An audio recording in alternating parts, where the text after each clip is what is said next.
a front fork on linear bearings, an alternative suspension with implementing control of both wheels in an absolutely roofless format of a lying chassis. 2 in the form of a double telescopic fork, which is also quite unusual.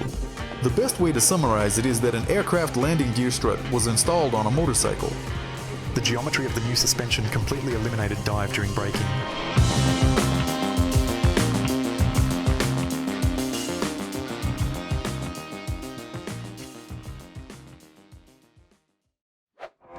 Giving it the beans, as it were. It's very windy here, excuse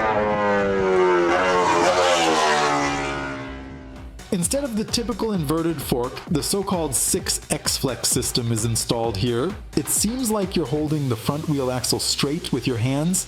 Feel the slightest inclination of the wheel, the tire grip, and the limits of sliding in a high-speed turn. The merit of linear bearings, greatly reducing friction and thereby increasing fork sensitivity. You can brake very late with her when entering a turn, and press the brake lever with all your might while passing the corner. This solution has a positive impact on the speed of its replacement. Finally, with this solution there is no such concept as cavitation of damping oil. The lower part of the system is designed in such a way as to provide maximum rigidity in the vertical and horizontal directions, but at the same time have elasticity in the lateral directions in order to absorb shocks during turns. You gotta learn how to ride this thing in the turns because it's not a motorcycle, it's so different. In riding, you don't understand. You physically, nobody understands. The suspension you felt everything that was going on that you needed to feel as a rider.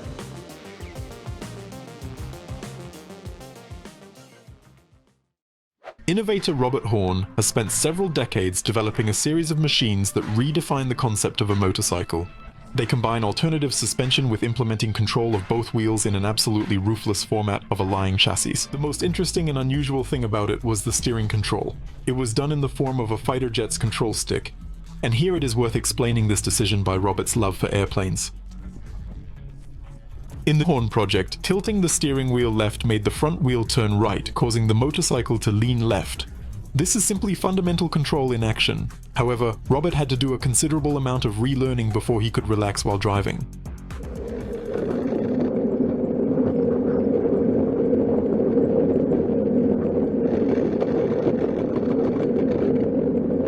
A full-fledged motorcycle was developed to be very cheap and easy to assemble. And now, as a power unit, he used an engine from a Kawasaki EX500 donor. It was built in a barn using square and rectangular steel pipes. It didn't need any fancy frame equipment.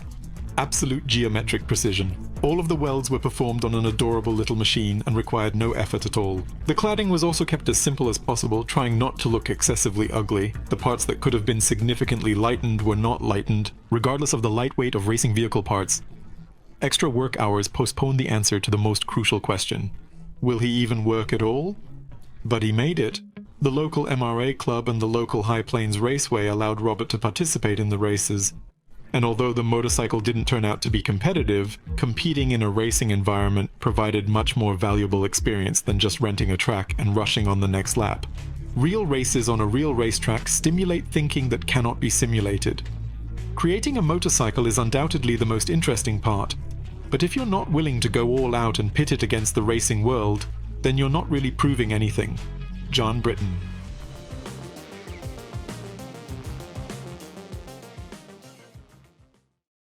In the early prototypes of the motorcycle, a single 43mm inverted fork was used, but in the final version of the motorcycle there were already 2 in the form of a double telescopic fork, which is also quite unusual. Most likely one couldn't handle such weight, which was 270 kilograms in dry form.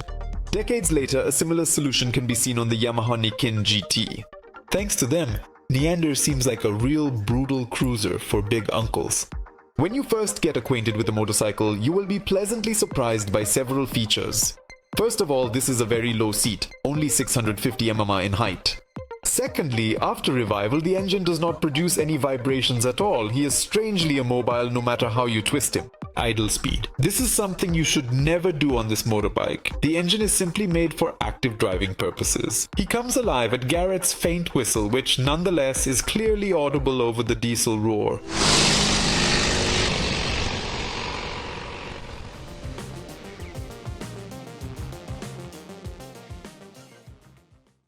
The bold experimental model by an interesting company named the CX due to its low drag coefficient with some technical features and appearance resembled a small airplane without wings rather than a real civilian motorcycle. It was a tiny sports machine with a fully enveloping body, resembling something out of a Japanese cartoon, and had an interesting single-sided suspension on both sides.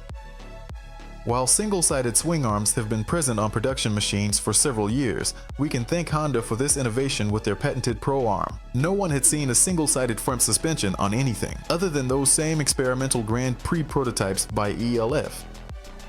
Indeed, the CX was clearly inspired by French machines, especially the ELF 2.84, with its alloy wheels and futuristic bodywork.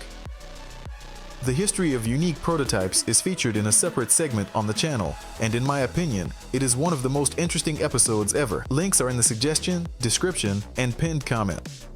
The most interesting thing is the front suspension, made for Gilera by the company Paoli, which at first glance seems like a highly advanced system, but in reality, it is surprisingly simple. The best way to summarize it is that an aircraft landing gear strut was installed on a motorcycle. It consists of a single short fork installed under the steering column, and a lower element to which the front wheel is console mounted. The operating principle is the same as that of an inverted fork of the usual type. But this was in 1989, when the conventional telescopic fork still reigned supreme. Additionally, the theoretical advantage of the system was increased rigidity with the same weight and a larger tube diameter, which was supposed to positively affect the hydraulics performance. The cantilever mounting of the front wheel allowed it to be quickly detachable. The brake disc was positioned exactly along the longitudinal axis of the motorcycle, so there was no forward twisting during braking, a drawback of conventional systems with a single brake disc.